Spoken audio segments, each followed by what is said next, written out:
Hi everyone, it's Kathy with Grandpa's Gardenware, and we've got a great question about whether or not Grandpa's weeder works in small rocks or gravel. And we've also had a lot of other people over the years ask if it works in bark dust, does it work in hard clay, in other words, what types of soils does it work best in? And so the best way to answer that is to just let you know exactly how the tool works, and then you can kind of decide for yourself if you think it's going to work in your soil condition. So in essence, it's a lever. When you push it down into the ground, you're going to lean that handle, and when you lean it, that makes the forks underneath the ground pinch around that root and bring it out of the ground. It's just simple 1913 technology. So the question about gravel. So we've got some gravel here, some variety of different types of rocks. And as you can see, if I use this little piece of wood as an example, if I just set it over it and I lean, it's actually going to pinch that piece of wood.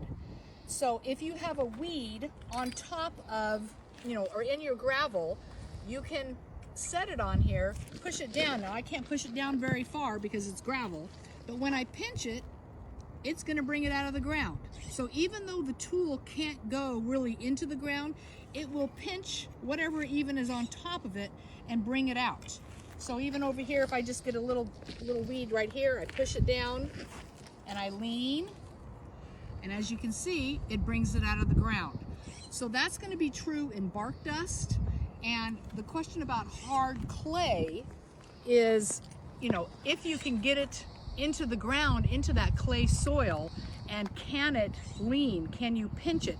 If your ground is so rock hard that you can't get this into the ground and it can't lean, it's not going to work. So don't waste your money, don't buy the tool. But if you can get it into the ground, if it's rained or you've just watered and the soil is soft enough where you can get it in just a little bit, or even if it sits on top, but you've got to be able to lean it. You've got to be able to pinch those forks together, because that's what grabs onto whatever it is you're trying to pull out of the ground. So anyway, I hope this helps answer the question about the gravel, the rocks, the hard soil. Use your discretion and see what you think if this is going to work. So anyway, I hope that helps. You guys have a great day, and thanks for supporting our family business.